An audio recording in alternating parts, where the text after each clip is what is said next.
वर्षा, ए वर्षा, अरे मैं तेरा मजनू हूँ, मैं तेरा राजा हूँ वर्षा।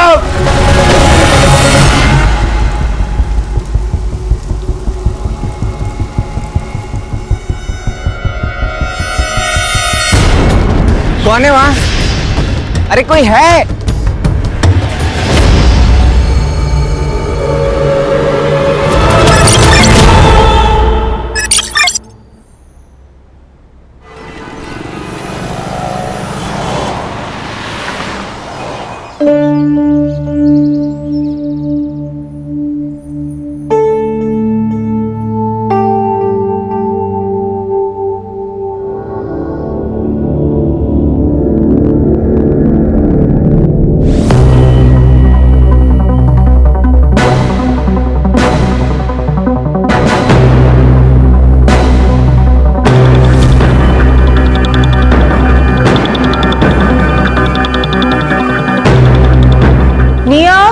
जय, आ जाओ, नाश्ता लगा रही हूँ।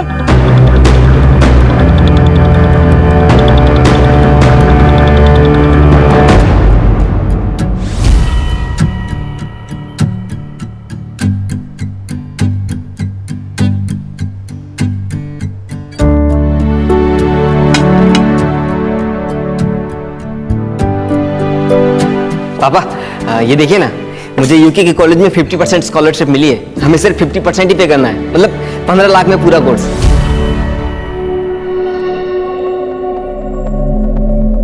15 लाख? दिमाग खराब है ना तेरा? 1 रुपया खर्चा नहीं करूंगा तेरे ऊपर। हट। तो फिर इतना पैसा किस लिए कमाया आपने, जब आप अपने लड़के को ही नहीं पढ़ा सकते? नाजायज औलाद है ये। अब मुझे मारते ठीक है, लेकिन अगर मम्मी के ऊपर हाथ उठाए ना तो मुझसे बुरा कोई नहीं होगा। गंदी नाली का खून है ना, असर तो दिखाएगा।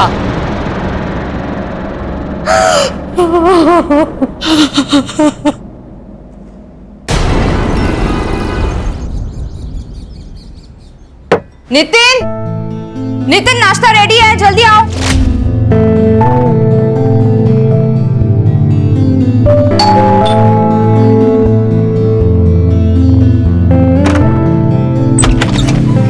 अरे मानव, तुम? गुड मॉर्निंग वर्षा मैम। Good morning. ये सब क्या है? रास्ते से आ रहा था तो हरी हरी फ्रेश सब्जियां दिखी, तो ले आया।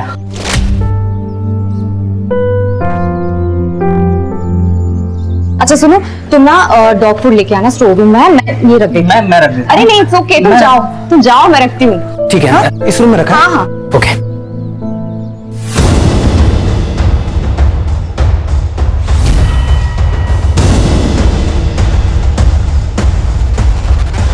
Sorry.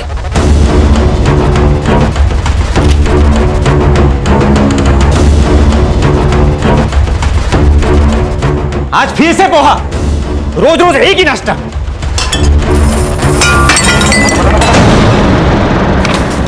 Nitin, poha last week बनाया था, लोगों को इतना भी नसीब नहीं होता, और तुम खाना ऐसे फेंकते हो, वेस्ट करते हो। सुबह सुबह पूरा दिन खराब कर दिया।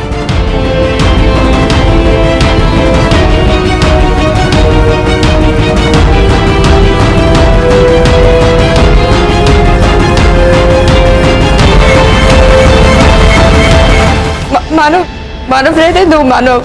इट्स ओके मैम, मैं उठा लेता हूँ। Hi Jenny, see my new tattoo. You like it?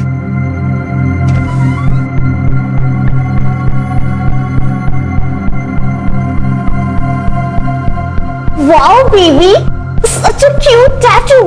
You like it? तुम्हें ना देख के मन कर रहा खा जाऊं। दिया? भैया, जेनी मेरी बेस्ट फ्रेंड है। हाँ मुझे पता है वो तेरी क्या है, मैंने देखा है तुम लोगों को एक साथ। मैं बता रहा हूँ, दोबारा उससे बात करते देखा ना तो मुझसे बुरा कोई नहीं होगा।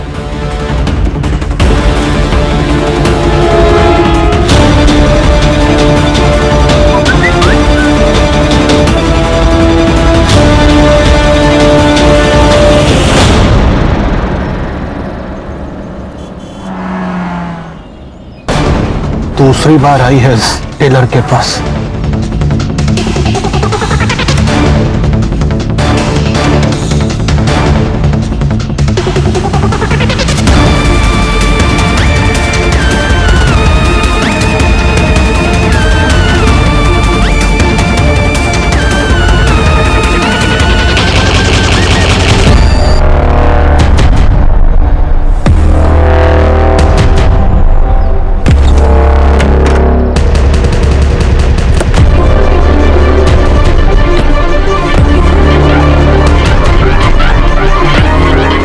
फिर मुझसे रहा ही नहीं गया, मैंने उसको समता को, टेलर को वहीं पीट दिया। विपिन, क्या होता जा रहा है तुझे?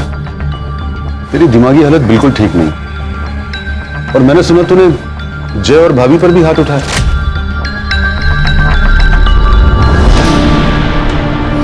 पागल नहीं हूं मैं, दिमागी हालत। और वो दोनों पिटने के काम करते हैं, इसलिए पीटता हूं उनको। बाप की औलाद है वो। ये सब वहम है तेरा, और वहम का कोई इलाज नहीं। ए, ज्ञान मत दे मुझे। कैसा वहम? जय को देखा है ना तूने? जय की एक भी चीज कॉमन है मेरे साथ। मियां को देख, मियां को। छोटी छोटी चीजें मिलती हैं हमारी, उसकी आंखें और मेरी आंखें देखी है तूने? हमारे बर्थ मार्क भी से। जय मेरी औलाद नहीं है, बस। माना तू सही है, जय तेरा बेटा नहीं है, लेकिन तूने उसे 18 साल पाला। जय तुझे पापा बुलाता है। अगर कुछ बुरा हुआ भी है तो माफ कर देना। नहीं करूंगा, नहीं कर सकता माफ। डीएनए टेस्ट करवाऊंगा मैं। डीएनए टेस्ट कराने से क्या होगा? तू खुद को ही टॉर्चर करेगा। ये बात यहीं खत्म कर दे, ये सब सोचना बंद कर। अच्छा मुझे एक बात बता, जब जय कंसीव हुआ तो तू यहीं था ना? शिप पर तो नहीं था? जब उसने कंसीव किया था ना, तब मैं यहां नहीं था। पर तू नहीं समझेगा, तू जा जा जा, तू जा।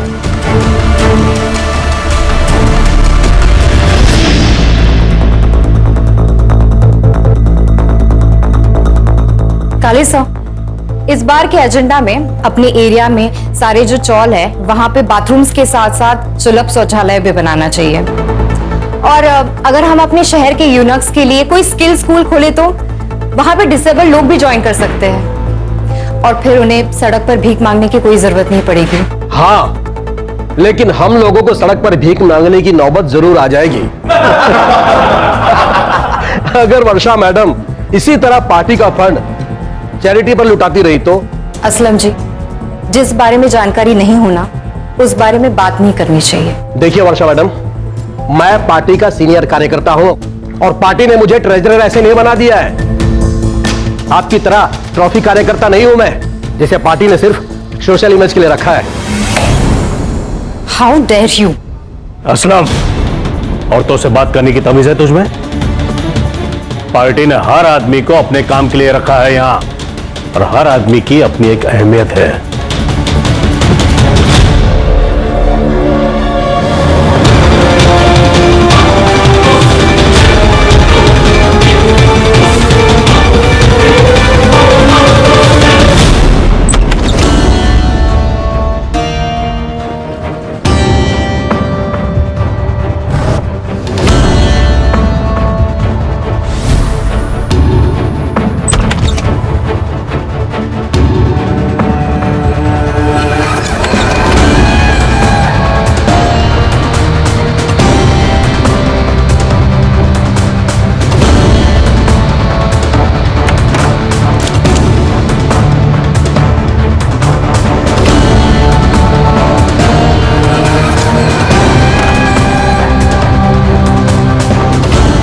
क्या बात है, ब्लैक मनी रखने का भी रेंज।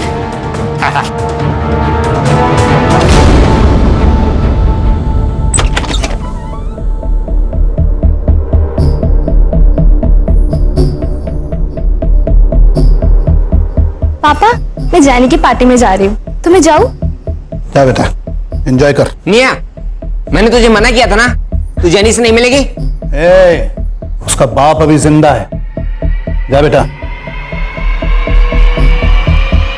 भाई, आपको शर्म नहीं आती? बीच सड़क में मम्मी को मारते हैं, अनजान लोगों ने डॉक्टर के पास पहुंचाया उन्हें। ज्यादा चिल्ला मत। और वैसे भी तूने अपनी मम्मी से पूछा है? जब अनजान मर्द उसे छूते हैं तो उसे कितना अच्छा लगता है, बताया नहीं तुमने इसे? पापा, मैं आपको लास्ट टाइम फोन कर रहा हूं, दोबारा से अगर मम्मी के ऊपर हाथ भी उठाया ना तो मुझसे बड़ा कोई नहीं होगा। चट, क्या बोला तूने? अच्छा नहीं, ठीक। पापा, मैंने आपको वार्न किया ना, मम्मी पर हाथ मत उठाइएगा, मुझसे बड़ा कोई नहीं होगा। पिछट, पिछट, गलती से भी ये गलती दोबारा मत कर। आप भी।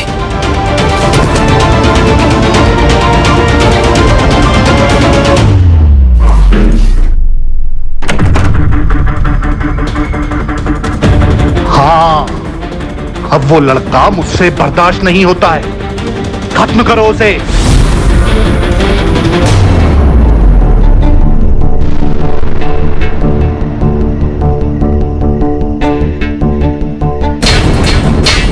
कौन है वहां? अरे मैं फोन लेने आया हूं अपना।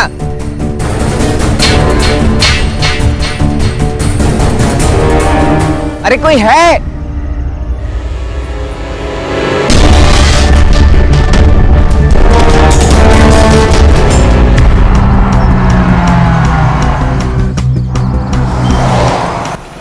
सर, एक ऑटो ड्राइवर यहाँ टॉयलेट जाने के लिए रुका था। सर, ये एरिया कुछ लवर्स पॉइंट जैसा है, यहाँ कपल्स आते हैं प्राइवेसी के लिए।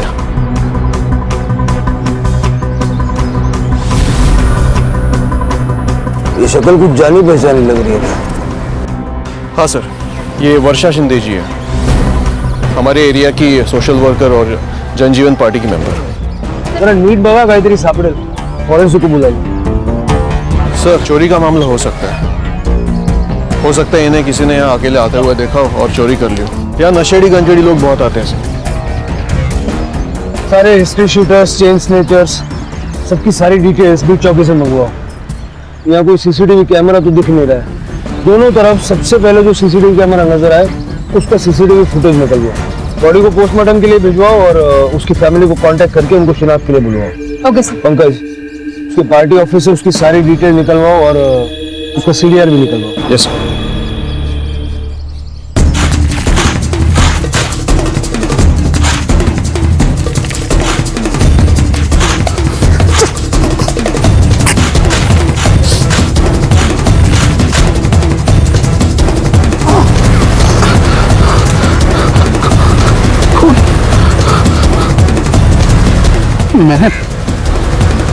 मैंने मार दिया उसे। Nitin ji, we are very sorry for your loss, लेकिन अभी हमारी सबसे ज्यादा मदद आप ही कर सकते हैं। आपकी वाइफ का मर्डर हुआ है, किसी से उनको कोई खतरा था क्या या कोई दुश्मनी वगैरह? वर्षा का कोई दुश्मन नहीं था सर। एक्चुअली हमें कोई बच्चा नहीं है और वर्षा माँ नहीं बन सकती थी। वो गरीबों को और रास्ते के जानवरों को मदद करके खुश हो जाती थी। सब वो काम के लिए बहुत पैशनेट थी। रोज सुबह उठ के गरीब बच्चों के लिए और स्ट्रे एनिमल्स के लिए खाना बनाती थी। उसके बाद देवदत्त काले साहब के ऑफिस जाती थी, उनके पार्टी का सारा काम संभालती थी, शेड्यूल बनाती थी। नितिन जी, आपकी पत्नी कल रात घर नहीं आई, आपको चिंता नहीं हुई? साहब, वर्षा का पार्टी के काम से बहुत ट्रैवल होता था। कभी कभी तो एंड वक्त पे वो प्लान बनाती थी। वो डायरेक्ट पार्टी ऑफिस से लातूर, विदर्भ, कोल्हापुर कहीं भी निकल जाती थी जहां उसको जरूरत पड़ती थी और वहां पे पहुंचने के बाद मुझे फोन करती थी। उनकी लाश हमें लवर्स पॉइंट पे मिली। कहीं आपको ट्रैवलिंग का बहाना देकर वो किसी के साथ वहां? How dare you say that? आप मेरी वर्षा के बारे में ऐसी घिनौनी बात कैसे कर सकते? आप गुस्सा मत होइए, देखिए हमें हर संभावना को सोचना पड़ता है। चलता हूं मैं। नम्रता, वर्षा सोशली एक्टिव थी, पॉलिटिकल पार्टी भी ज्वाइन की थी। अच्छे लोगों के दुश्मन तो होते ही हैं। उसके ईमेल का एक्सेस ले लो नितिन से और उसके पॉलिटिकल पार्टी के ऑफिस से, देखो कोई थ्रेट में लाया है क्या। Okay sir. अरे मैं कहता हूं रुक जाओ, ये पुलिस स्टेशन है, यहाँ 24 घंटे के पहले कंप्लेंट नहीं लेते। 24 घंटे में कुछ हो गया तो? अरे मैं कुछ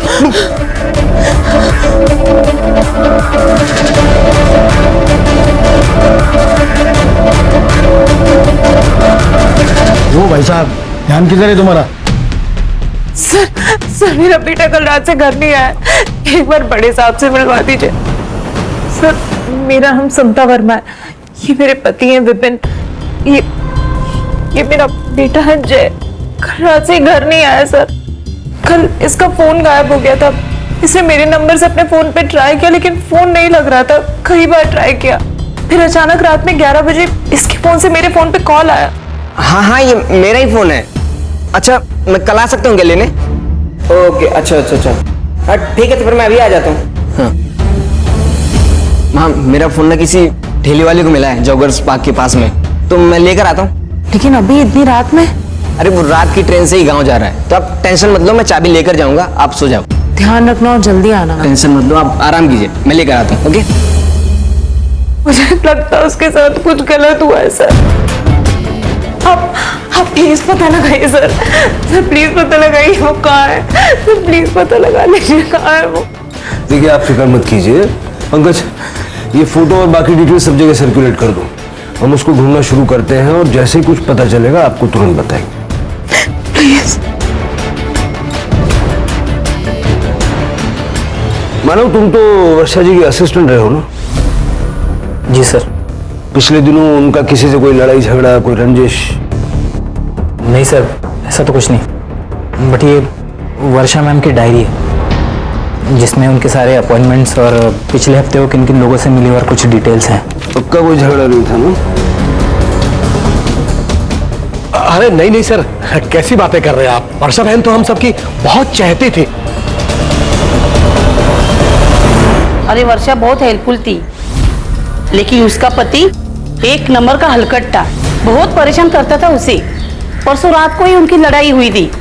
वर्षा ने उसे घर से बाहर निकाला था। वर्षा, वर्षा,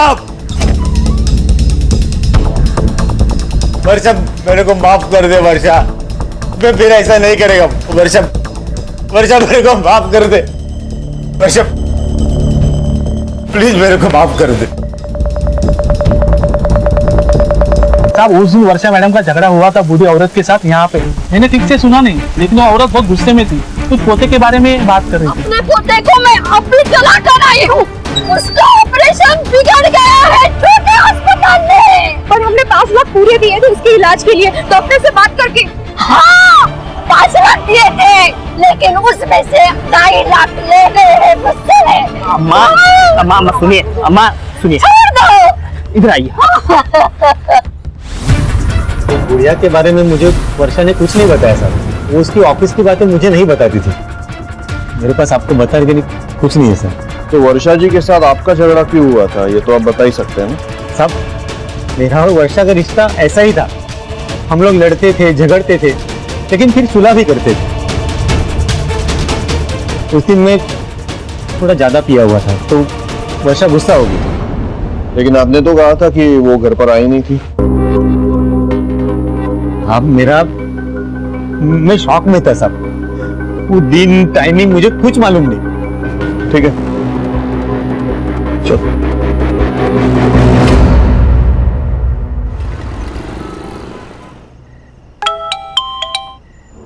कल मेरे लोग आएंगे 2 बजे, उनको पैसा दे देना, अब वहां रखना सेफ नहीं है। ठीक है, 25% मेरा रख के बाकी का दे देता हूं। क्या? पैसा रखने का पैसा देता आ रहा हूं तुझे। 1 लाख रुपए महीना, वो तो रेंट है। 25% मेरे मुंह बंद रखने का। 25% नहीं, 25 टुकड़े करूंगा तेरे।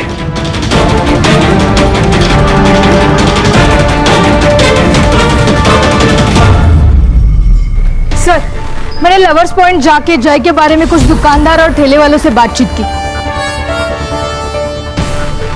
सर वो हर शाम को वहां जॉगिंग करने के लिए जाता था, लेकिन सर किसी के साथ ज्यादा इंटरेक्शन नहीं होता था उसका। मुझे तो लगता है वो किसी लड़की के साथ भाग गया होगा। ऐसा है तो उसका बैंक स्टेटमेंट निकालो, आदमी कहीं भी जाएगा पैसों की जरूरत तो पड़ेगी। Right sir. हाँ पंकज। हमने वर्षा का शेड्यूल और उसकी डायरी चेक की, लेकिन हमें कुछ ऑफ नहीं लगा। लेकिन सर वर्षा का पति हमें थोड़ा गड़बड़ लग रहा है। मर्डर वाले दिन उसका वर्षा के साथ बहुत बड़ा झगड़ा हुआ था और ये बात उसने हमसे छुपाई थी, और एक बूढ़ी औरत ने भी वर्षा पर अटैक किया था। सर और एक और बात, जनजीवन पार्टी में एक सीनियर लीडर है असलम, वो भी वर्षा को कुछ खास पसंद नहीं करता था सर। उसकी बॉडी लैंग्वेज देख के लग ही रहा था कि वर्षा के जाते उसको प्रमोशन मिल गया। सीसीटीवी चेक करो, देखो वर्षा कब घर आई, कब उस बूढ़ी औरत ने उस पर अटैक किया और घर से वो वापस कब निकली। यस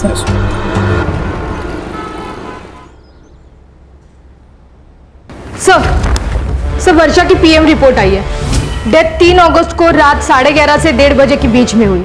सर धारदार चाकू से 2 stab wound. Cause of death excessive blood loss. Sir एक अजीब बात है, फॉरेंसिक टीम को क्राइम सीन पे 2 अलग-अलग ब्लड सैंपल मिले हैं। किलर का होगा, अपने डेटाबेस में सारे हिस्ट्री शीटर्स के साथ में मैच करवा लो। सर मुझे पर्सनली ऐसा लगता है कि ये किलर का नहीं किसी और विक्टिम का हो सकता है। पंकज, क्राइम सीन को दोबारा अच्छे से चेक करो। अगर ये दूसरा खून किसी विक्टिम का है तो उसको ढूंढ निकालना हमारे लिए बहुत जरूरी है। क्विक। एक मजे की बात बताऊं, कल मैं और समता पुलिस स्टेशन गए थे जय की रिपोर्ट लिखाने। पुलिस वाले के सामने बार बार गिड़गिड़ा रही थी समता, मेरे बेटे को ढूंढो, मेरे बेटे को ढूंढो। एक भी बार उसने ये नहीं बोला कि हमारे बेटे को ढूंढो। फिर से ये सब लेकर बैठ गया। तेरा बेटा घर से लापता है, तुझे उसकी फिक्र होनी चाहिए। कभी सोचा है समता भाभी कितनी परेशान हो रही हो? कैसी फिक्र? मेरा बेटा होता तो फिक्र होती। अम्मा, आपने वर्षा मैडम को मारा था ना? हाँ, मैंने मारा था। इसके पति को भी मारना चाहिए। पर अम्मा, हुआ क्या था? इसने मेरे पोते के इलाज के लिए 5 लाख रुपया वो नेता से दिलवाए और फोटो भी खींचा। फिर उसका पति आकर मुझसे 2.5 लाख लेकर चला गया और मेरा पोता मर गया। सर, हमने उस बूढ़ी औरत की डिटेल्स निकाली। वर्षा से लड़कर वो अपने घर चली गई थी, लेकिन जिस दिन वर्षा का मर्डर हुआ उस दिन वो अपने घर नहीं आई। उनका कहना है कि वो शमशान के बाहर बैठी थी, लेकिन अब तक कुछ कंफर्म नहीं है। इस बूढ़ी औरत पे नजर रखो। सर, एक और बात, ये वर्षा चैरिटी तो करती थी, लेकिन लोगों से 50% कट लेती थी। अच्छा सर सबके CDR reports. Sorry sir, system down होने की वजह से लेट हो गया। कुछ मिला? सर, वर्षा की सबसे ज्यादा बात उसके असिस्टेंट मानव से होती थी, उसके बाद देवदत्त तकाड़े और बाकी सब कॉल उसके पार्टी के वर्कर के साथ होती। और सर, उसका हस्बैंड नितिन, लेकिन सर मर्डर के दिन वो घर पे ही था। सर, एक इंटरेस्टिंग बात पता चली, वर्षा को 2 अगस्त दिन में जय वर्मा के नंबर से फोन आया था। सर, बात सिर्फ 10 सेकेंड तक चली और मर्डर के दिन दोनों का लास्ट लोकेशन वही था, अपना लवर्स पॉइंट। सर, कहीं इस जय ने तो वर्षा को नहीं मारा, मारकर भाग गया हो सकता है वर्षा ने जैसे भी कट लिया हो या लेना चाहती थी। सबसे पहले तो वर्षा की बॉडी के पास जो दूसरा ब्लड सैंपल हमें मिला, वेरीफाई करो वो जय का है या नहीं, और जय और वर्षा का कोई कनेक्शन है क्या ये पता करो। उसके घर जाओ, उसके माँ बाप से बात करो, उनका ब्लड सैंपल लो, वो पूरे घर की और खास करके जय के कमरे की अच्छे से तलाशी लो। यस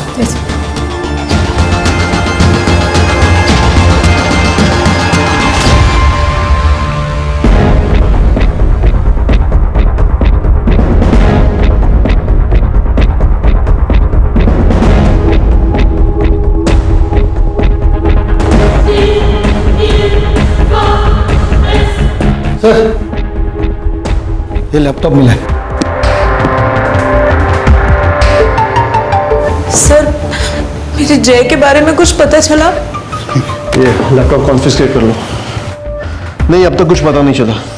और हाँ, मुझे आपके ब्लड और डीएनए सैंपल्स लेने होंगे।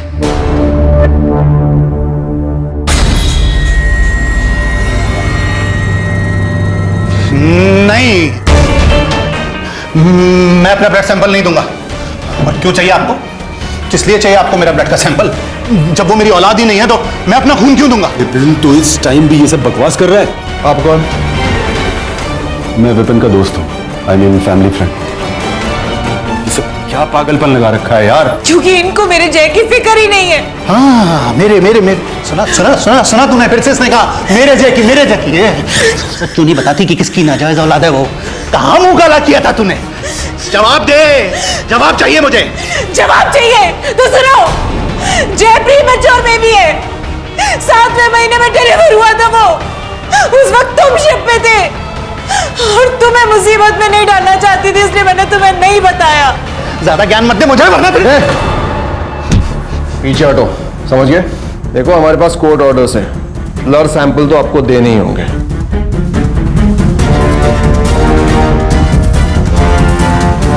ये बात नितिन, मुझे चुपचाप यहां से पैसा ले जाने दे। 10 लाख दे दूंगा तुझे।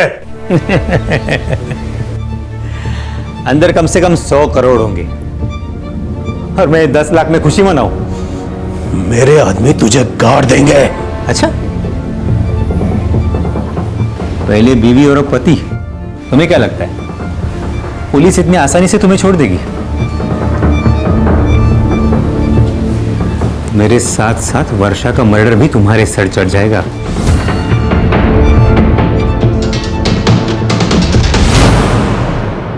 विपिन जय को अपना बेटा ही नहीं मानता था। हाँ सर, और आज उन दोनों के बीच बहुत बड़ा झगड़ा भी हुआ। कहीं जय के गायब होने में इस विपिन का हाथ तो नहीं है? मुझे इस विपिन की पूरी कुंडली चाहिए। सर प्लीज टीवी ऑन करिए। वर्षा शिंदे जो कि जनजीवन पार्टी की उभरी हुई युवा नेता थी का कुछ दिन पहले ही मर्डर हो गया था और आज उनके घर पर हुई रेड में लगभग 100 करोड़ रुपए बरामद हुए। वर्षा शिंदे जनजीवन पार्टी के महाराष्ट्र हेड देवदत्त काले की बहुत ही करीबी मानी जाती थी। इस रेड में देवदत्त काले और उनकी पार्टी पर कई सवाल खड़े हुए। आईटी डिपार्टमेंट पार्टी के सभी वरिष्ठ नेताओं से आजकल किसी की अच्छाई पे भरोसा नहीं कर सकते। ये 100 करोड़ रुपया कमाने के लिए वर्षा ने इतने दुश्मन बनाए होंगे, उनमें से किसी ने टिप दी है। क्या आपको लगता है इन्हीं में से किसी ने टिप दी होगी? 100%। Sir 1 minute. हेलो, क्या? ठीक है, हम अभी आ रहे हैं। सर, जय की डेड बॉडी मिली है। स्टैप किया गया, बाकी कुछ पता नहीं चल रहा है। सर, पर ये बॉडी गलना स्टार्ट हो चुकी है, 2-3 दिन पुरानी लगती है। ये स्ट्रॉन्ग पॉसिबिलिटी है कि जय और वर्षा का मर्डर एक साथ किया गया और जय की बॉडी को गोनी में डाल के यहाँ लाके डंप किया गया। अब तक हम लोग वर्षा के किलर को ढूंढ रहे थे।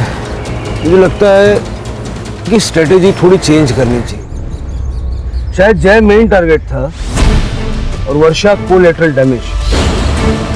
जय की पूरी फैमिली की इंफॉर्मेशन निकालो, हमें परतें कुरेदनी होंगी, शायद रास्ता वहीं से मिलेगा।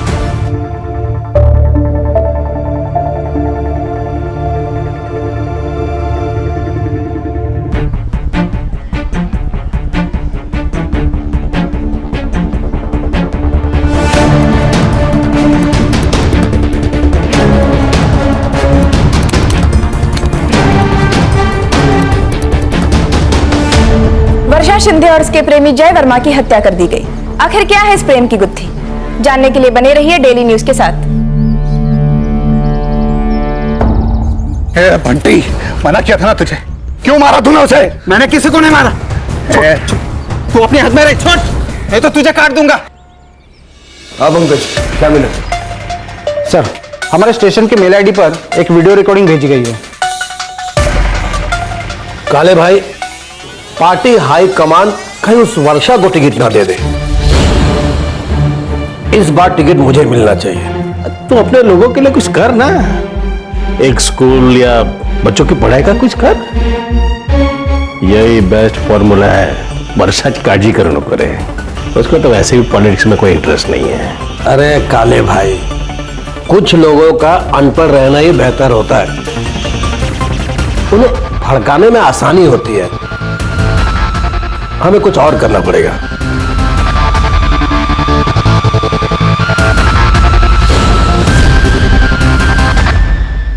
ये किसने भेजा है? नाम पता सब निकाला सर मैंने। सर, लेकिन उससे पहले एक और वीडियो देखिए। सर, ये लवर्स पॉइंट जाने वाले रास्ते का सीसीटीवी फुटेज है। सर, ये बाइक वाला वर्षा जी को लेकर लवर्स पॉइंट की तरफ जा रहा है। सर, इस वीडियो में वर्षा जी का चेहरा ठीक से नहीं दिखाई दे रहा है क्योंकि उन्होंने स्कार्फ पहना है, लेकिन वर्षा जी के साड़ी के प्रिंट से मैंने मैच किया ये सीसीटीवी फुटेज। सर, ये वर्षा जी है, मैंने कंफर्म किया। ये बाइक वाला लवर्स पॉइंट की तरफ गया, 4 मिनट बाद अकेला वापस रास्ते पे दिखाई दिया। फिर फुटेज में आगे 7 मिनट बाद ये अकेला वापस लवर्स पॉइंट की तरफ गया और बाद में दिखाई नहीं दिया। ये बाइक किसकी? सर, ये समीर मिश्रा के नाम पे रजिस्टर्ड है, मानव मिश्रा का कजिन। और सर, उसी ने हमें ये वीडियो रिकॉर्डिंग भेजी है। तो आप तीनों ने मिलके वर्षा का मर्डर किया और जय वहां पहले से था, उसको क्यों मारा? येड़ा जालस की गया। हम लोग पॉलिटिशियंस हैं, क्रिमिनल्स नहीं। आजकल फर्क पता कहां चलता है? क्यों नितिन? ऐसा मैंने क्या किया है? मैंने तो वो किया जो वर्षा ने मुझे बताया। मैं तो इन लोग को जानता भी नहीं। असलम को पैसे के बारे में मालूम था, असलम ने टिप दिया, बाद में रेड पड़ी, है ना? गद्दार! चुप कर काले, मुझे पता चल गया था कि तू मेरे को टिकट नहीं देगा। अरे टिकट पाने के लिए पहले काम तो कर। अरे इतना पैसा जो तेरे खिलाया, काम भी करूं, पैसा भी खिलाऊं, क्या क्या करूं? तो ऐसा नहीं क्या पैसा देके उसके फायदे भी तूने बहुत किए हैं। छोड़ूंगा नहीं तुझे, तेरी वजह से मेहनत कर रहा। मानव को अरेस्ट कर लिया है। यांना पण घेऊन चला, लंबी चार्जशीट बनेगी।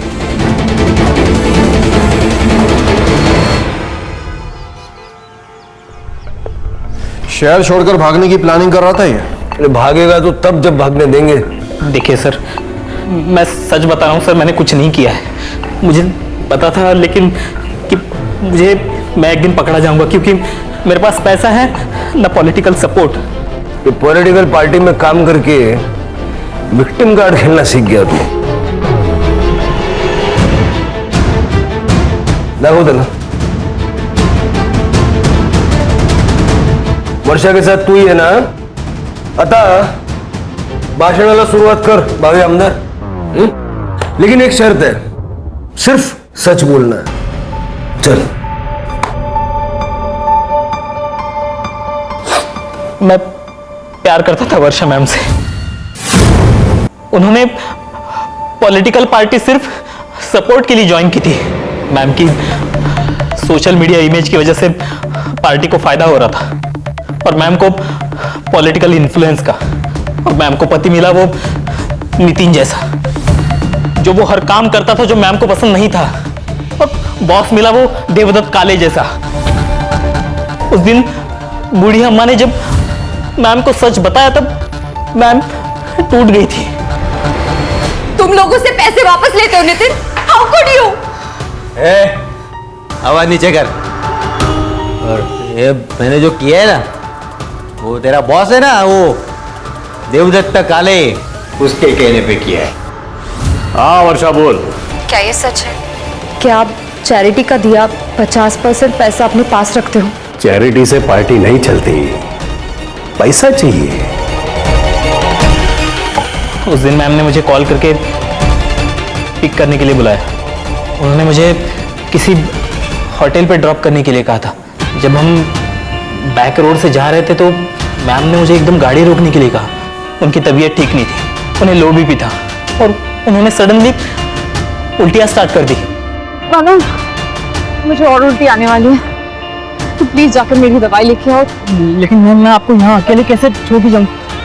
मैं यहाँ वेट कर लूंगी, तो प्लीज जाओ, मेरी तबीयत बहुत खराब हो रही है। मुझे मैम की बीमारी के बारे में पता था, इसलिए मैं तभी मेडिसिन और बॉटल लेने चला गया। मैं जब मेडिसिन लेके लौटा तब मैम वहाँ पे नहीं थी। फिर मैं मैम को वो असलम या देवदत्त काले या फिर उनके पति वो नितिन ने ही मारा है। मैं जय की फोटो देखा उसको। ये लड़का जय जब वर्षा को मारा गया उसी वक्त से ये भी मिसिंग था, और जहां वर्षा को मारा गया ठीक उसी जगह पर इसको भी मारा गया। और 2 तारीख को दिन में इसने वर्षा को कॉल किया था। जय और वर्षा को 3 अगस्त की रात 11:30 से 1:30 के बीच में मार दिया गया। जय के घर वालों का कहना है कि जय उसका फोन लेने वहां गया था। तुमने 10 मिनट के लिए वर्षा को अकेला छोड़ दिया और किसी ने उन दोनों को मार दिया। लेकिन सर वहाँ पे ये लड़का जय क्या कोई भी नहीं था? जय और वर्षा एक दूसरे को कैसे जानते थे? उस दिन ऑफिस में मैम से मिलने आया था। उसे अपने घर से दूर किसी कॉलेज में एडमिशन चाहिए था।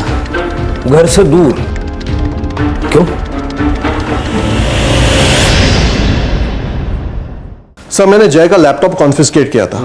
अमन को उसमें जय की एक ऑनलाइन जर्नल मिली। सर जय अपने बाप से नफरत करता था, और जय का अपनी बहन की गर्लफ्रेंड के साथ भी पंगा था। बहन की गर्लफ्रेंड के साथ पंगा म्हणजे काय? सर एक्चुअली जय की बहन लेस्बियन है। जय उसी जगह गया था जहाँ वर्षा गई थी। हो सकता है कि उसने वर्षा को देखा हो और वो उससे मिलने चला गया। तो शायद हम ये मान के चल सकते हैं कि वर्षा के कातिल ने ही जय को भी मार डाला। सर पर वो सिर्फ जय की बॉडी क्यों लेके गया? शायद वो जय की बॉडी पहले डंप करने ले गया हो, वहां मानव आ गया और कातिल डर के भाग गया। जय की फैमिली का सीडीआर। मर्डर के दिन उसके फैमिली का कोई भी आदमी उस लोकेशन के आजू बाजू भी नहीं था। ये जय की बड़ी बहन निया और उसकी गर्लफ्रेंड, दोनों को बुलाओ।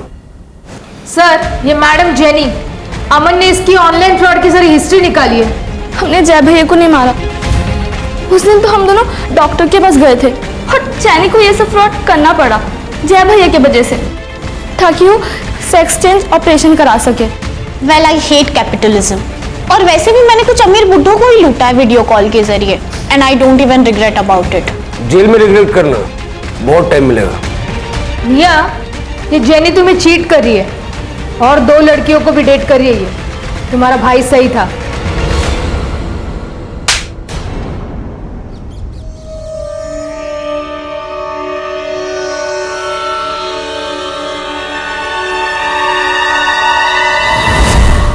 उस विपिन वर्मा ने तुझे उसके बेटे को मारने की सुपारी दी थी ना? नहीं साहब, ऐसा कुछ नहीं है। ए झूठ मत बोल, फोन रिकॉर्ड, इस गली का सीसीटीवी फुटेज सब है हमारे पास।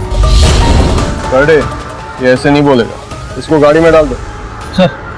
नहीं बोलता हूँ साहब, उस दिन उन्होंने सिर्फ अपने बेटे की नहीं, अपने बीवी को भी मारने की सुपारी दी थी।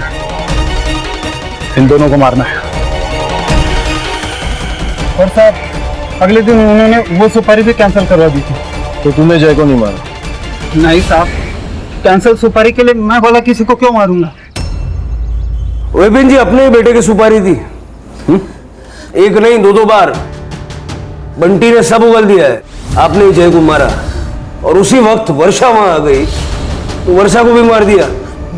पता नहीं, मेरे को गुस्सा था उसके ऊपर, वो मेरा खून नहीं था इसलिए। जय आप ही का बेटा था।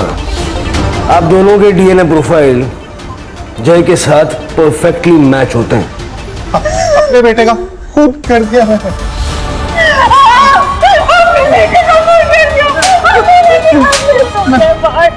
मैंने अपने बेटे को मार दिया क्या? इनका मेडिकल करवाओ, हो सकता है ये मेंटली डिस्टर्ब्ड है। चले जाओ। मैंने अपने बेटे को मारा। सर, जय का सिम ऑन हुआ है।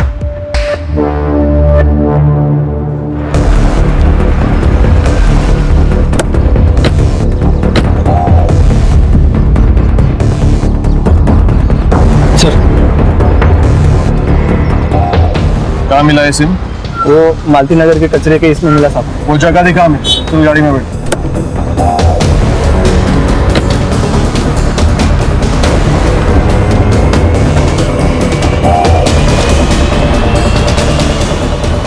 ये सिम कार्ड मालती नगर में मिला था ना? जी सर।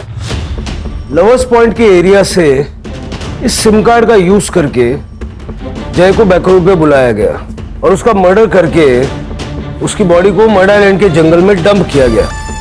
Yes sir. बॉडी अपने आप तो गई नहीं होगी, ट्रक, टेम्पो, ठेला, रिक्शा, गाड़ी, कोई ना कोई व्हीकल तो यूज हुआ होगा।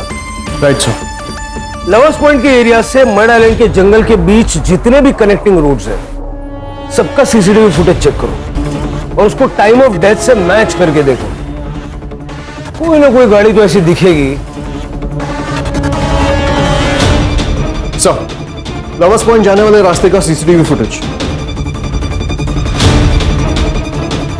3 कार्स कॉमन मिली है, लेकिन ये कार हमारे किलर की है।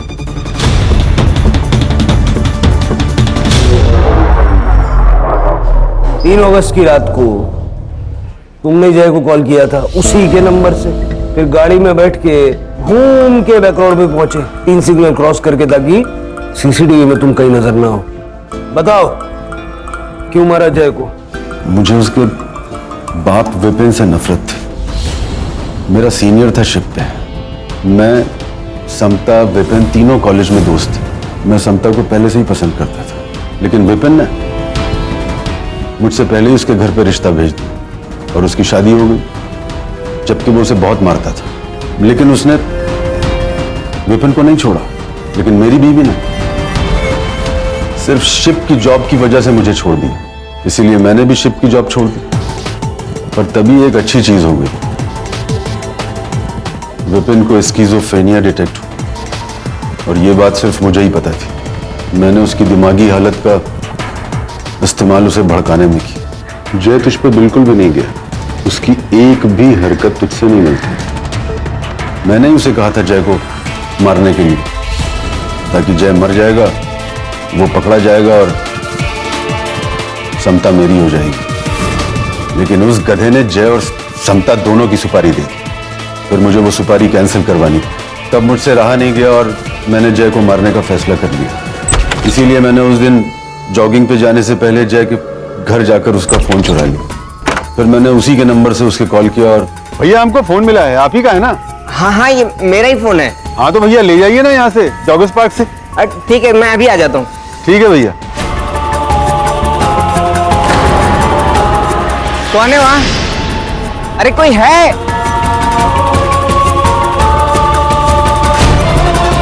वर्षा को क्यों?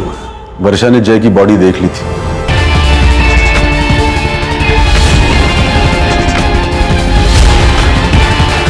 और वो शायद पुलिस को कॉल करने वाली थी, इसीलिए वर्षा को मारना पड़ा। जय की बॉडी क्यों ले गए? वर्षा की बॉडी वहां क्यों छोड़ दी? वर्षा की बॉडी पुलिस को मिलती तो पुलिस उसका मर्डर इन्वेस्टिगेशन करती, और मेरा उससे कोई कनेक्शन नहीं था, इसलिए मैं रडार में भी नहीं आता। इतना दिमाग चला के कुछ फायदा हुआ? तुम्हारी जलन की वजह से कितने लोगों की जिंदगी खराब हो गई। लेके जाओ इसको।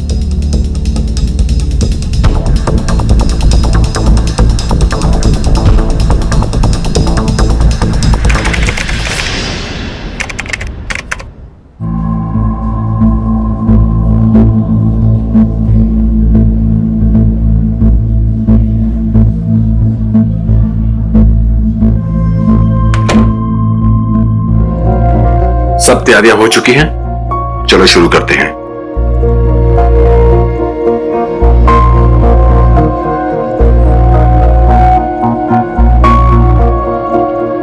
सॉरी सर, थोड़ा लेट हो गया। रोहित मल्होत्रा की रिपोर्ट आ गई? हाँ सर, आ गई है। तुमने देखा? हाँ सर, रिपोर्ट्स में ब्रेन ट्यूमर आया है।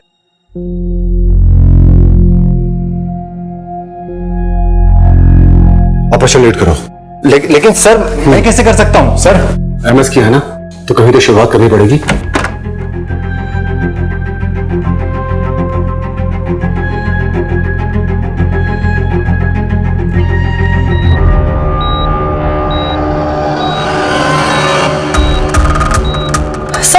सब पल्स गिर रहा है सर। हाँ, मैं कुछ करता हूँ।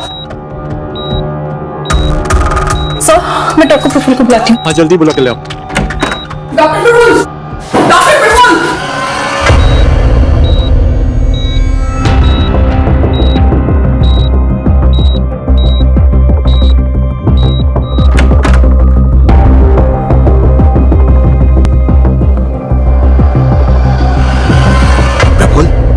अचानक क्या हुआ? पहले बड़े साहब निकल गए, उसके बाद सिस्टर निकल गई, फिर आप।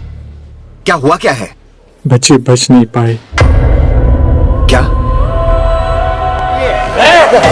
इतना छोटा सा ऑपरेशन था, मर कैसे सकती हो आप? डॉक्टर, तुझको तो आज मैं छोड़ूंगा नहीं, काट डालूंगा उससे।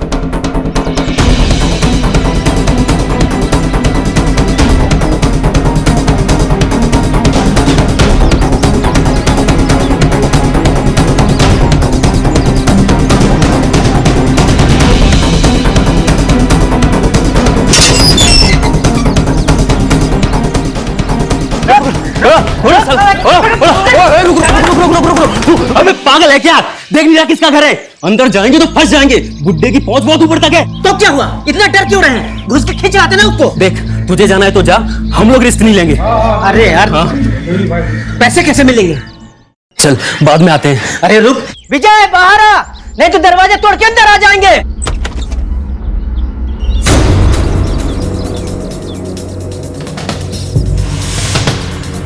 दरवाजे को या मेरे पति को हाथ भी लगाया ना तो काट के रख दूंगी।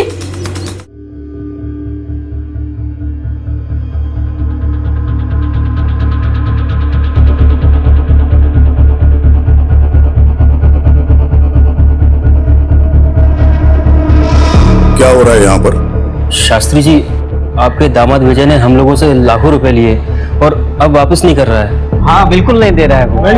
और शांति रखिए, मैं विजय को लेके आता हूं, लेकिन तब तक आप सब लोग शांति से खड़े रहेंगे, कोई हंगामा नहीं। माँ जी, प्लीज बाबूजी को समझाइए ना, इस बार पैसे दे दे, मैं जल्दी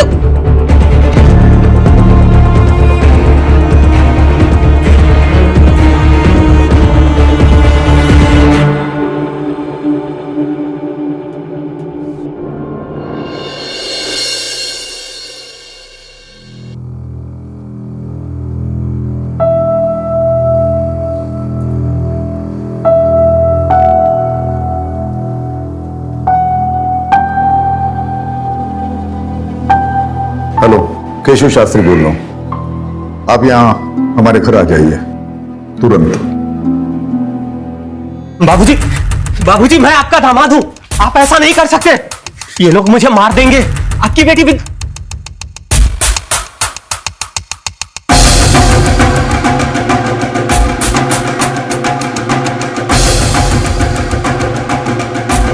सुन, मेरा दामाद होने के नाते तुझे एक शरीफ और जिम्मेदार इंसान होना चाहिए था, और तू एक नंबर का धूर्त और धोखेबाज आदमी है, जिसकी सजा तुझे मिलनी चाहिए। ले जाइए इसे।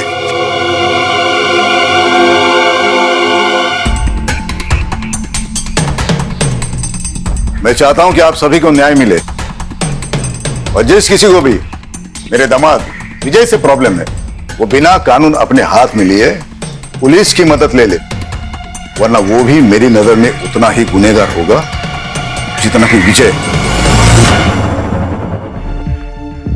बाबूजी, बाबूजी आपने ये सही नहीं किया। विद्या, अपने बाबूजी से ऐसे बात करते हैं? विद्या, सही क्या है गलत क्या है तुमसे सीखने की जरूरत नहीं है मुझे। और बाबूजी ने वही किया जो एक शरीफ इंसान को करना चाहिए। मक्खन लगाना बंद करो, अगली बारी तुम दोनों की। तुम्हें क्या लगता है मुझे पता नहीं कि मेरी गैर मौजूदगी में तुम दोनों मेरे दवाखाने में क्या करने जाते हो? सारे पेपर्स मैंने ऑडिट के लिए भेज दिए हैं। ऑडिट का रिपोर्ट आएगा तो तुम दोनों को भी भेज दूंगा जेल में हवा खाने के लिए।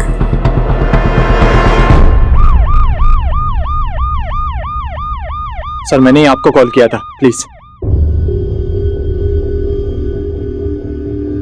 डॉक्टर सेठ, आपने कहा था कि एक पेशेंट की डेथ हुई है। हाँ सर, पेशेंट की बॉडी तक उठाकर ले गए और रिलेटिव्स के सर पर तो खून सवार था। मैं बहुत डर गया था, इसीलिए फिर आप लोगों को फोन किया। ऑपरेशन आप ही कर रहे थे? नहीं, मतलब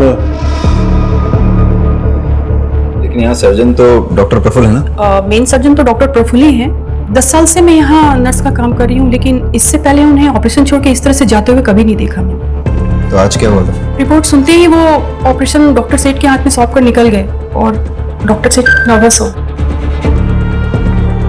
वो पेशेंट जिसकी रिपोर्ट के बारे में डॉक्टर प्रफुल्ल पूछ रहे थे, वो कौन है? उनका नाम रोहित मल्होत्रा है। डॉक्टर प्रफुल्ल ने मुझे उनका ब्लड टेस्ट करवाने के लिए दिया था। ब्लड टेस्ट की रिपोर्ट में उन्हें ब्रेन ट्यूमर निकला। इसे सुनते ही डॉक्टर प्रफुल्ल अचानक से यहाँ से निकल गए। रोहित मल्होत्रा डॉक्टर प्रफुल्ल का कोई खास है? पता नहीं सर। डॉक्टर प्रफुल्ल एक रैंडम आदमी रोहित मल्होत्रा, उसकी रिपोर्ट्स के बारे में जानने के बाद एक 5 साल की बच्ची को चलते हुए ऑपरेशन के बीच छोड़कर चले गए। पता करो ये रोहित मल्होत्रा कौन? रहीमी,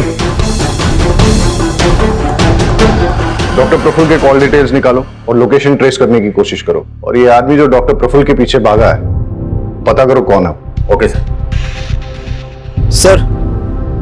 सर, डॉक्टर प्रफुल्ल के लैंडलाइन फोन के लास्ट डायल नंबर के मुताबिक उन्होंने न्यूरोलॉजिस्ट डॉक्टर मीनल शाह से कांटेक्ट किया था। जब हमने मीनल शाह से बात करने की कोशिश की, उन्होंने पेशेंट के बीच की कॉन्फिडेंशियलिटी का हवाला देकर हमसे बात करने से मना कर दी। रोहित मल्होत्रा की रिपोर्ट्स मिली?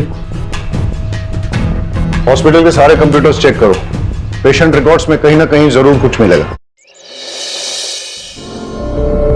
ये आप क्या कह रहे हैं? ऐसा पहले कभी नहीं हुआ। ऑपरेशन छोड़ के बीच में वो कभी नहीं गए। वो कल रात से गायब है। आपने उन्हें एक भी बार कॉल नहीं किया या उन्होंने भी आपको कांटेक्ट नहीं किया? क्योंकि ये नॉर्मल है सर।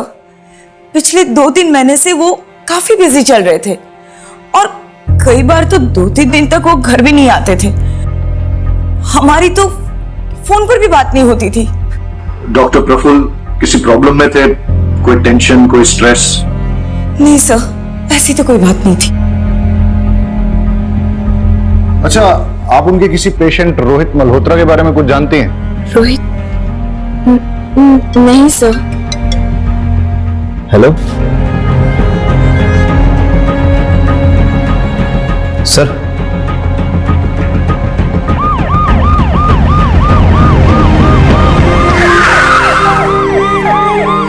ये सब धरना कर रहे हैं। जब तक आप लोग डॉक्टर प्रफुल्ल को गिरफ्तार नहीं कर लेते तब तक हम लोग ना यहाँ से जाएंगे और ना पिंकी का अंतिम संस्कार करेंगे। तो जैसे ही हमें मिल जाते हैं हम उनके खिलाफ मेडिकल नेग्लिजेंस का केस चलाएंगे। लेकिन गलती पिंकी के मामा मंगू की भी है। हॉस्पिटल में तोड़फोड़ करने का इल्जाम है उस पर। और अगर गलती से उसने डॉक्टर प्रफुल्ल के साथ कुछ उल्टा सीधा किया ना, बहुत बुरा फंसेगा। इसलिए आप हमें बता दीजिए कि मंगू कहाँ है। मुझे नहीं पता। हम उसकी बॉडी का पोस्टमार्टम करवाएंगे, जिससे कि डॉक्टर प्रफुल्ल के खिलाफ केस और स्ट्रांग हो जाए। पिंकी को न्याय ऐसे मिलेगा, इस तरह धरना देने से नहीं। गांव वालों पे नजर रखो।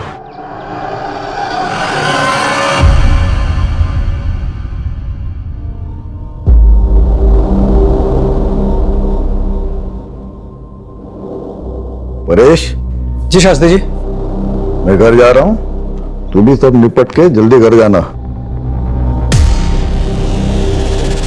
कल सुबह की ट्रेन है, मेरी याद है ना?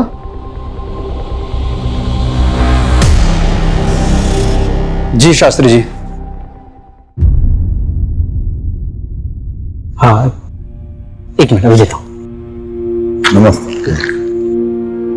जी देखिए ना, केवल लगवा लिया, दुकानदारी बढ़ गई, लोग आने शुरू हो गए। बढ़िया है, बस इसी तरह तरक्की करो। मेरी शुभकामनाएं तुम्हारे साथ है।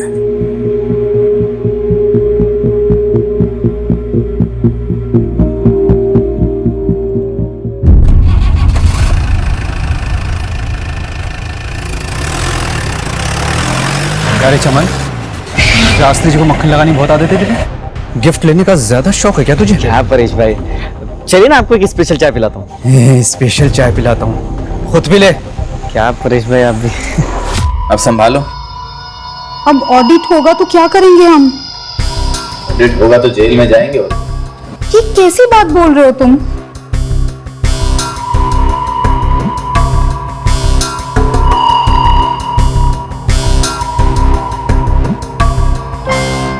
कुछ बोलोगे तुम? मुझे बहुत डर लग रहा है। तू टेंशन मत ले, सब संभाल लिया मैंने। कल अपनी जिंदगी बदलने वाली है। सच्ची?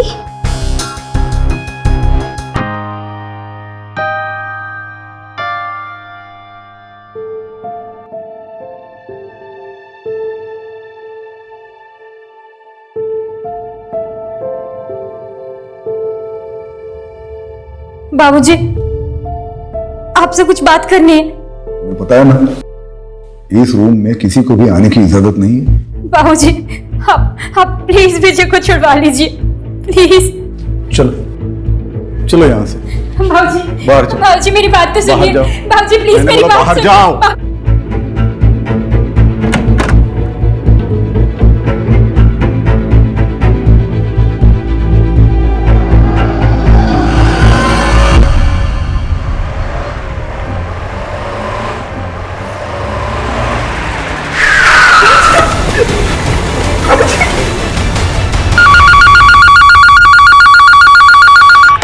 हेलो सर, एक कटा हुआ हाथ मिला यहाँ। क्या? कहाँ?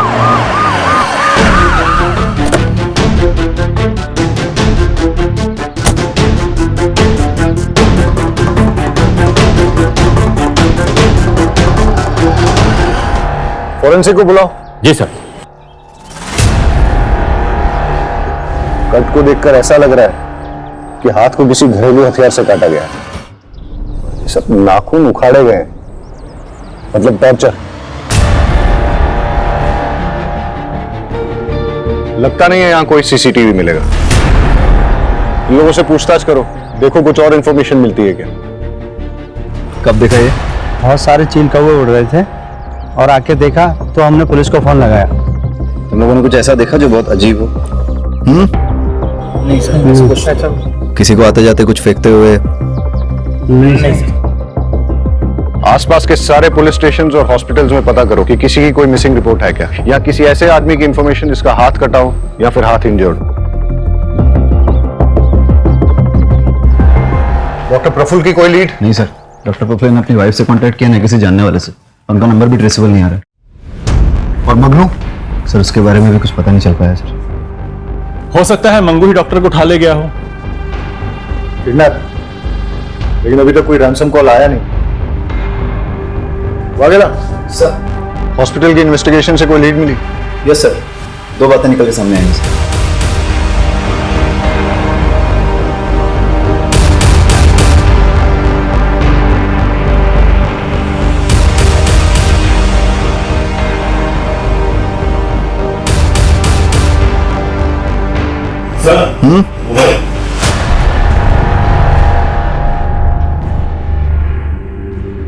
डेटा निकाला इसका? सर फोन में 256 बिट इंक्रिप्शन है, लेकिन हम क्रैक कर लेंगे। सर एक बात और, रोहित मल्होत्रा की रिपोर्ट्स की हार्ड कॉपी तो नहीं मिली, लेकिन लैब के कंप्यूटर से कुछ हाथ लगा है।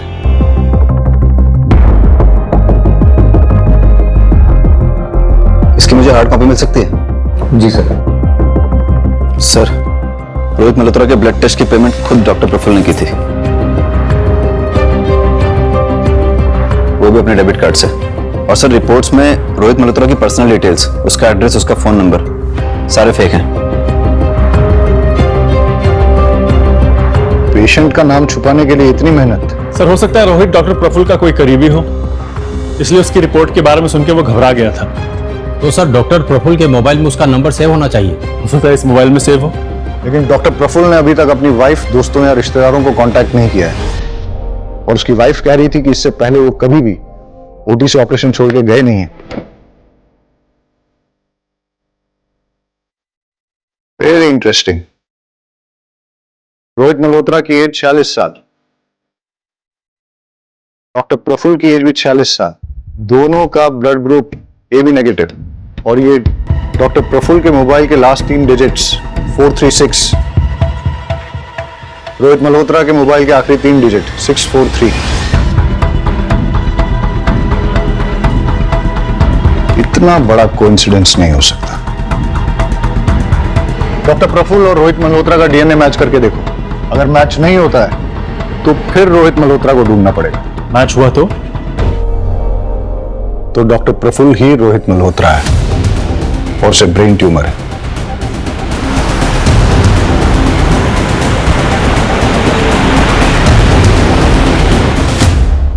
आपको पता है कि आपके पति को ब्रेन ट्यूमर है? क्या? ये आप क्या कह रहे हैं? आपको कैसे पता? डॉक्टर प्रफुल्ल ने रोहित मल्होत्रा के फेक नाम से एक ब्लड सैंपल टेस्ट करवाने के लिए दिया था। वो ब्लड सैंपल डॉक्टर प्रफुल्ल के ब्लड से मैच होता है, और इस टेस्ट की रिपोर्ट के अकॉर्डिंग रोहित मल्होत्रा यानी कि डॉक्टर प्रफुल्ल को ब्रेन ट्यूमर है।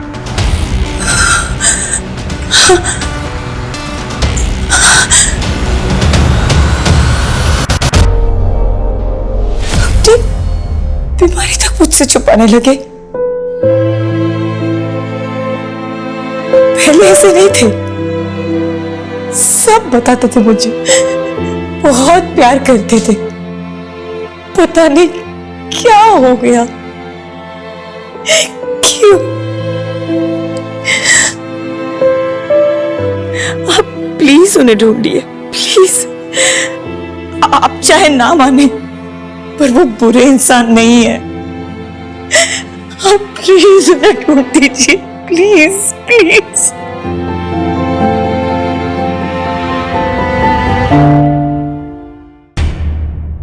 सर कटे हुए हाथ के फिंगरप्रिंट्स पुलिस डेटाबेस से मैच किए जा रहे हैं। हो सकता है हमारे रिकॉर्ड में से किसी के साथ इसका मैच हो जाए। और सर फॉरेंसिक की रिपोर्ट के मुताबिक हाथ कटने वाले आदमी की उम्र लगभग 60 साल की थी, और जब उसका हाथ काटा गया तो वो जिंदा था। पर सर डिस्ट्रिक्ट पुलिस स्टेशन और हॉस्पिटल से भी किसी 60 साल के आदमी के गायब होने या हाथ कटे हुए इंजर्ड आदमी के बारे में नहीं पता चला है। लेकिन कटे हुए हाथ पे जो अंगूठी मिली है उस पे एक ज्वेलर का मार्क है। हम पता लगाने की कोशिश कर रहे हैं कि वो कौन से ज्वेलर का है।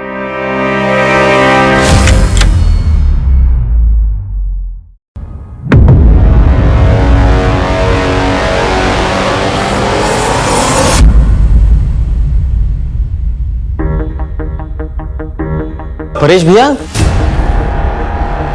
ये सब दवाखाना कैसे हो गया? तू निकल यहां से। मैंने तुझसे कहा ना, निकल यहां से। चल निकल यहां से।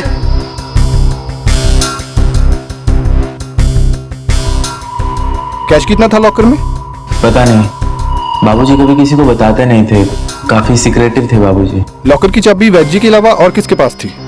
हम में से तो किसी के पास नहीं थी, सिर्फ पापा के पास थी। उन्होंने परेश को दी हो तो पता नहीं, परेश पर बहुत भरोसा था उनको, उसी को मालूम होगा क्या हुआ, कैसे हुआ। आप नीचे, आप नीचे। अब सच बोल, सर मैं सच्ची बोलूं सर, मेरा विश्वास कीजिए, मेरे पास तिजोरी की चाबी नहीं थी। तिजोरी की चाबी सिर्फ वैद्य जी के पास थी, मेरे पास तो सिर्फ क्लिनिक की चाबी है। जब तूने देखा कि क्लिनिक में चोरी हो गई है तो तूने तुरंत फैमिली को फोन करके कांटेक्ट नहीं किया? बात यह है सर कि वैद्य जी ने मुझसे कहा था कि फैमिली के किसी भी मेंबर को क्लिनिक के आसपास भटकने मत देना, इसलिए मैंने किसी को इन्फॉर्म नहीं किया। ठीक है, हम वैद्य जी को कॉल करके पूछ लेते हैं कि तू सच बोल रहा है कि झूठ। चल वैद्य जी का नंबर बोल बोल बोल। वो तो नहीं मिलेंगे सर। क्यों? क्योंकि सर वैद्य जी किडनैप हो चुके हैं और मेरी आंखों के सामने उनका भी लोग भाग गए। कौन सी गाड़ी थी और नंबर क्या था? मुझे कुछ याद नहीं सर, उस समय मेरा दिमाग सुन्न हो गया था, मैं कुछ देख और समझ नहीं पाया, मुझे कुछ याद नहीं सर। हाँ, गाड़ी छोटी थी, मतलब कार थी, इतना मुझे याद है।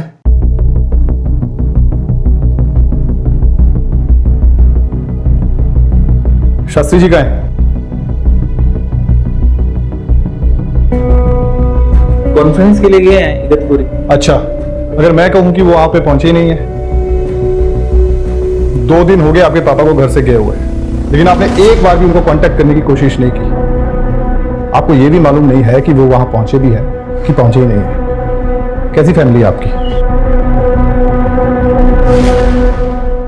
फिंगरप्रिंट्स हमारे डेटाबेस में किसी के साथ मैच हुए? नहीं सर, उस आदमी का कोई क्रिमिनल रिकॉर्ड नहीं है। Yes doctor.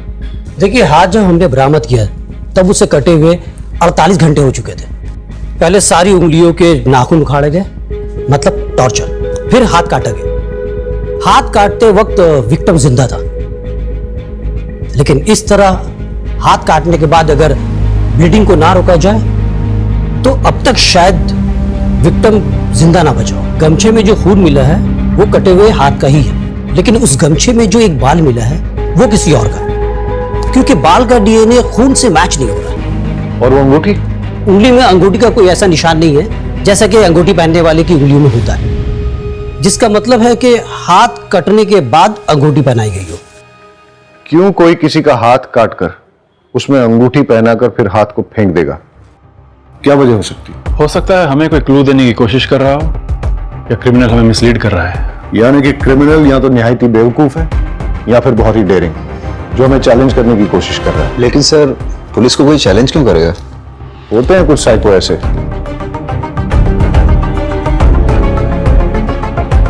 वागेला सर, इस अंगूठी के ट्रेडमार्क से पता करो कि किस ज्वेलर की है, और पता करो किसने खरीदी और कब खरीदी। ठीक है सर। Thank you doctor. तो डॉक्टर प्रफुल्ल के कैबिन में मिला फोन डिक्रिप्ट हो गया है। हमें उसमें कुछ फोटोग्राफ्स और 10 फोन नंबर मिले हैं। उन नंबरों को नाम के साथ सेव नहीं किया गया है। इंटरेस्टिंग। पता करो ये 10 फोन नंबर किसके नाम पर रजिस्टर्ड हैं और इन सबसे कांटेक्ट करो। और ये जो फोटोग्राफ्स हैं वो किसके हैं? सो डॉक्टर प्रफुल्ल के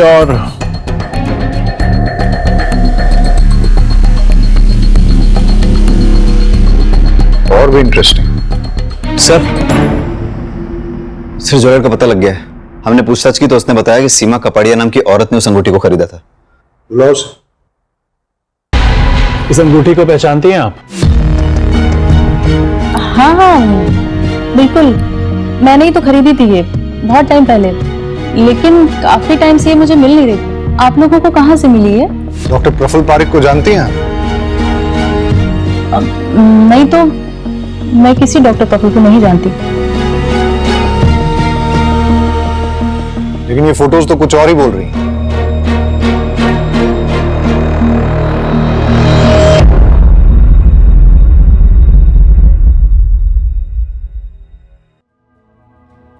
एक्चुअली सर, मैंने ही ये अंगूठी प्रफुल्ल को दी थी। वो कॉलेज टाइम में हम साथ थे, हमारा अफेयर चल रहा था, लेकिन कुछ टाइम बाद मेरी शादी मिस्टर कपाड़िया से हो गई और प्रफुल्ल की भी शादी हो गई, लेकिन हमारा मिलना जुलना अभी भी जारी था। लेकिन आपने डॉक्टर प्रफुल्ल को पहचानने से भी इनकार क्यों किया? प्रफुल्ल कुछ टाइम पहले से मुझसे पैसे मांगने लगा, कह रहा था कि उसके हॉस्पिटल में कुछ लॉस चल रहा है। मैंने स्टार्टिंग में तो पैसे दे दिए, लेकिन वो मुझसे बार बार पैसे मांगने लग गया। जब मैंने मना किया तो मेरी कुछ फोटोज उसके पास थी, मुझे ब्लैकमेल करने लग गया। तो फिर आपने क्या किया? मैं क्या करती सर, किसी ना किसी तरह पैसे का अरेंज करके उसको देती रही, लेकिन उसकी डिमांड्स बढ़ती जा रही थी। इसलिए आपने उसको गायब करवा दिया या फिर मार ही दिया? नहीं नहीं, बिल्कुल भी नहीं सर, सर मैंने ऐसा बिल्कुल नहीं किया है सर, ट्रस्ट मी, मैंने कुछ भी नहीं किया सर, कुछ नहीं किया। अंगूठी तो डॉक्टर प्रफुल्ल की ही है और कटा हुआ हाथ किसी और का है। दोनों में कोई ना कोई कनेक्शन तो होना चाहिए। कैसा कनेक्शन सर? आपको लगता है ये हाथ काट कर डॉक्टर प्रफुल्ल ने डंप किया है? पाठक, डॉक्टर प्रफुल्ल के गायब होने से पहले वो हाथ काटा गया है और डॉक्टर प्रफुल्ल किसी का हाथ काट के उसे अपनी अंगूठी क्यों पहनाएंगे? वो अपने ही खिलाफ कोई क्लू क्यों प्लांट करेंगे? हो सकता है कोई ऐसा तीसरा आदमी हो जिसका इन दोनों के साथ कनेक्शन हो।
गाना चुप, रोना गाना बंद कर।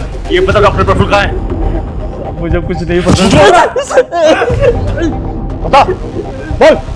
मैं तो आपके डर के वजह से मैं चुप रहा था साहब। मेरे पास खाने के भी पैसे खत्म हो गए थे साहब, इसलिए मैं गाँव पैसे लेने गया था। तो बताता है डॉक्टर प्रफुल्ल कहाँ है? दुए साहब मुझे नहीं पता साहब, पता होता तो मैं खुद ही उसको मार देता। अब तक आपको उसकी लाश मिल चुकी होती साहब। साले की किस्मत बहुत अच्छी है, उस दिन बच के भाग गया मेरे हाथों से साहब।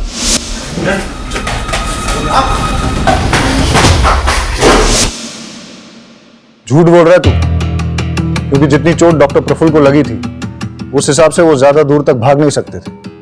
पक्का तेरे ही हाथ लगे होंगे। मैंने ढूंढा था साहब, पर मिला नहीं मुझे वो। और आप मुझसे सवाल पूछ रहे? अरे उससे जाके पूछिए ना, जिसके वजह से मेरी 5 साल की भांजी मर गई सब।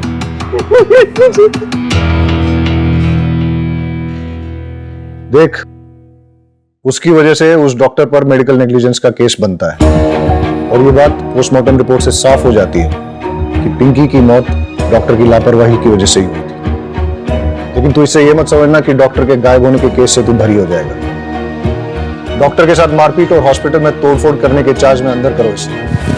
चलो चल।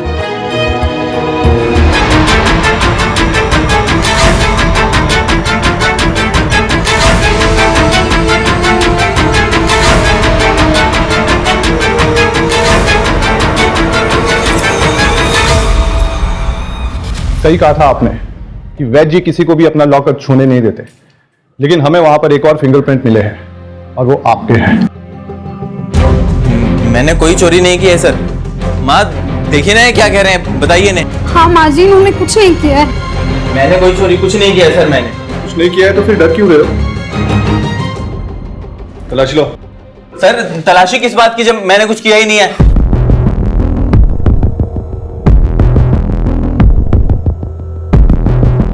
सर आपको जरूर कोई गलतफहमी हुई है, आप मेरी बात समझने की कोशिश कीजिए। मैं आपको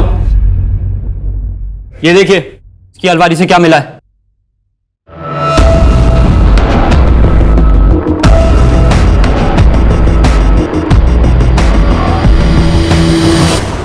सर जो 10 फोन नंबर प्रफुल्ल के सीक्रेट फोन से मिले थे उन सबसे कांटेक्ट किया। ज्यादातर लोग बात नहीं करना चाहते, लेकिन जो सबसे फ्रीक्वेंट कॉलर मेहता है वो मिलने को तैयार है, उसे बुलाया है। चलो देखते हैं मेहता क्या कहता है। एक नंबर का फ्रॉड है सर। इलाज के नाम पर लाखों का चूना लगा दिया। पहले बोला कि मिरेकल ड्रग है, फिर जब कोई फायदा नहीं हुआ तो बोला कि एक्सपेरिमेंटल था। मिरेकल ड्रग, एक्सपेरिमेंटल, जरा खुल के बताइए कौन सा ड्रग और किस बीमारी का इलाज? सर मैं इम्पोर्टेंट हूं, नामर्दानगी का इलाज करा रहा था। सर मेहता और बाकी 9 लोग जिनके नंबर उस फोन में से मिले थे उनका कच्चा चिट्ठा निकालते हैं। हो सकता है इनमें से किसी ने डॉक्टर प्रफुल्ल से बदला लेना चाहा हो सकता है कि तुम्हारी थ्योरी सही हो, लेकिन ये एक इलीगल ड्रग ट्रायल है, इसलिए सारे ट्रांजैक्शंस कैश में होंगे और सारी डीलिंग सीक्रेट होंगी। सर मिरेकल ड्रग वाली बात प्रफुल्ल और इन 10 लोगों के अलावा भी तो किसी को पता हो सकती है। हाँ, पर किसको?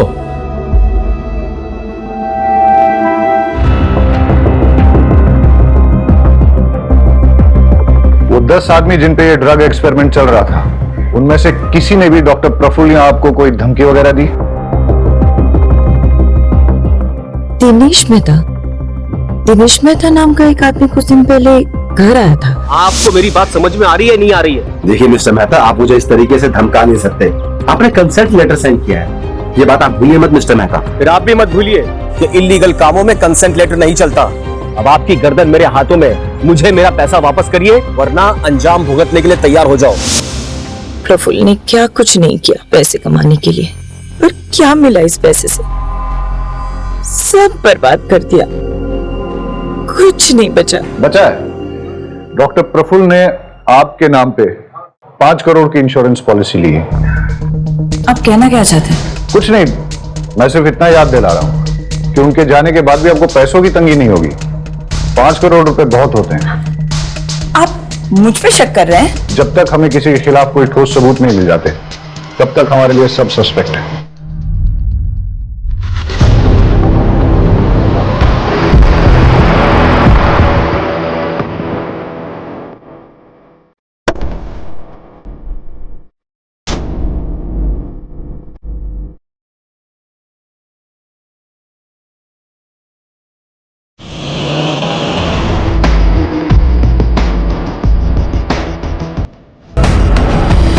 सर मुझे तो एक कटे हुए हाथ वाले केस का पार्ट लग रहा है। देखिए ना, इस पैर को ऐसी जगह डंप किया है जहां पे आसपास सीसीटीवी कैमरा होना मुश्किल है। वागेला रहीमी, आसपास चेक करो, कुछ और क्लू मिलता है क्या?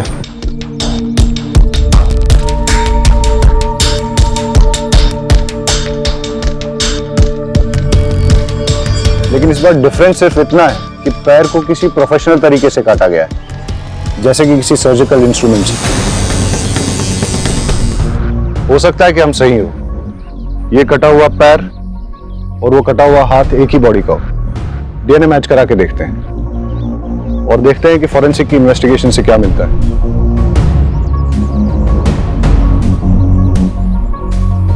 लगता है एक स्टेट वाइड अलर्ट जारी करवाना पड़ेगा किसी 60 साल के आदमी की मिसिंग के लिए। सर खंबात पुलिस स्टेशन से एक अलर्ट आया है। सर वहां की पुलिस एक 60 साल के मिसिंग आदमी को ढूंढ रही है। उन्हें एक 60 साल के आदमी का कटा हुआ हाथ और पैर भी मिला है। फॉर्म कांटेक्ट करो। Okay sir. आप हमें केशव शास्त्री का डीएनए सैंपल भेज दीजिए। हम कटे हुए हाथ और पैर के डीएनए से उसे मैच करके देखते हैं और आपको अपडेट करते हैं।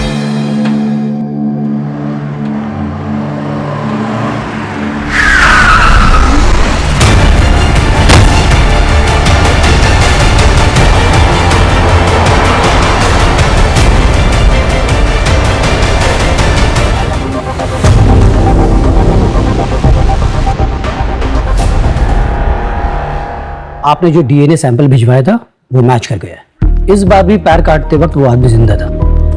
काटने के लिए बोन सॉ यूज किया गया और एकदम बारीकी से काटा गया जैसा कि कोई सर्जन काटता है, और पैर के अंदर कट लगाकर ये ठूस दिया गया था।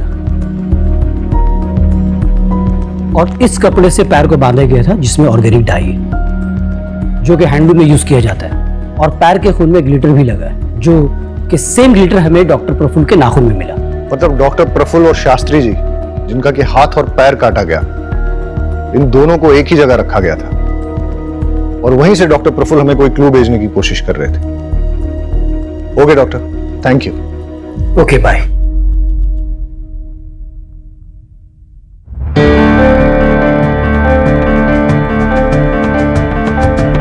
ये बीड्स, हैंडलूम और इस कपड़े में जो ऑर्गेनिक डाई लगी है, ऐसा काम तो आसपास के एरिया में एक ही गांव में होता है। मतलब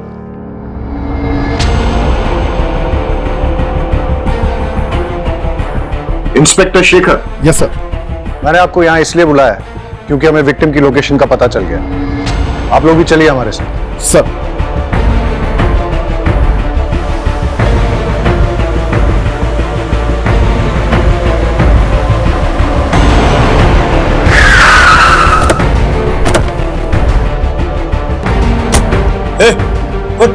बता नहीं तो दूसरी टांग भी काट दूंगा।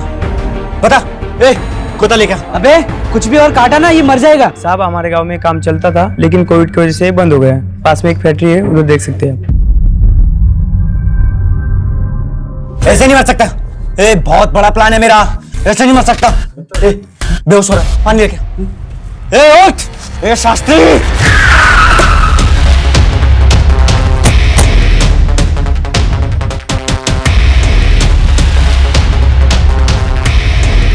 शास्त्री भाई ये मर जाएगा। अबे छोड़। चल हम निकलते। नहीं हा? नहीं नहीं छोड़ उसको।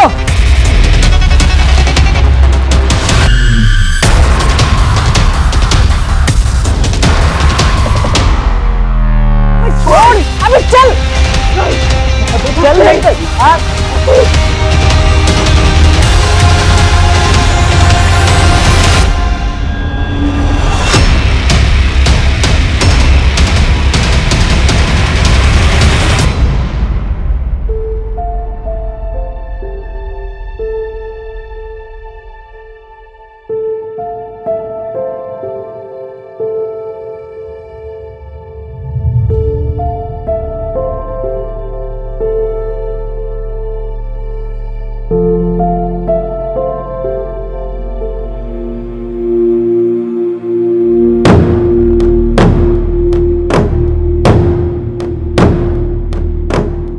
यही वो किताब है ना जिसके पीछे तुम लोग पढ़े थे।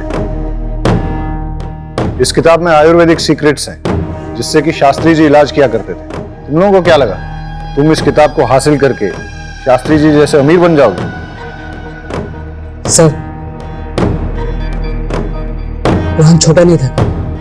ये बुक को पढ़कर हम लोगों को दवाइयां बनानी थी, फिर उसे बड़े बड़े कंपनीज में बेचना था। प्लान मस्त था लेकिन साहब गुस्से में आकर सब गड़बड़ कर दिया चमन भाई। अबे ये क्या किया तूने? पागल हो गया क्या तू? कुछ पता ही नहीं रहा। अबे ये डॉक्टर बुलाना पड़ेगा नहीं तो ये मर जाएगा। चल पास का हॉस्पिटल से डॉक्टर बुला के लाते हैं। डॉक्टर तुझको तो आज मैं छोड़ूंगा नहीं।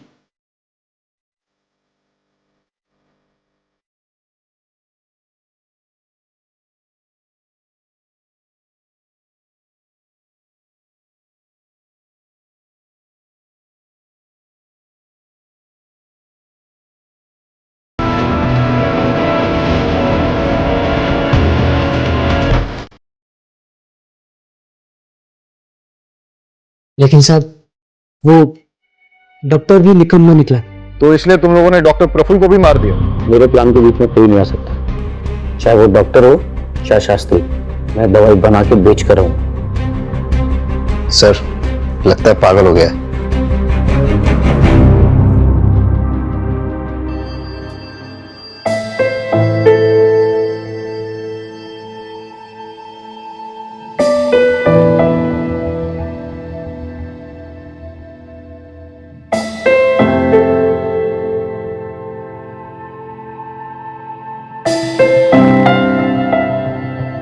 चमन पहले से ही साइको था लेकिन किसी को इसके बारे में पता नहीं था क्योंकि सबके सामने वो हंसमुख बना रहता था। चमन ने सोचा कि अगर वो किसी तरह से शास्त्री जी की किताब को हासिल कर लेता है तो वो शास्त्री जी की तरह ही संपन्न बन जाएगा। लेकिन उसे यह नहीं पता था कि विद्या को चोरी या जबरदस्ती से हासिल नहीं किया जा सकता। विद्या के लिए गुरु बहुत जरूरी होता है। अगर किसी तरह से चमन को यह किताब मिल भी जाती लेकिन बिना गुरु के वो उसका कोई फायदा नहीं उठा पाता। लालच से अकल पर पर्दा पड़ जाता है और यही चमन के साथ भी हुआ।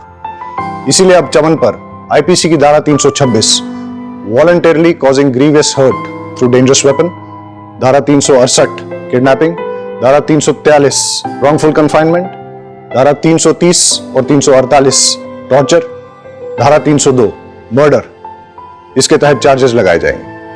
क्राइम पेट्रोल्स के और भी दिलचस्प कहानी देखने के लिए हमारे चैनल को सब्सक्राइब करें और बेल आइकॉन दबाना न भूलें।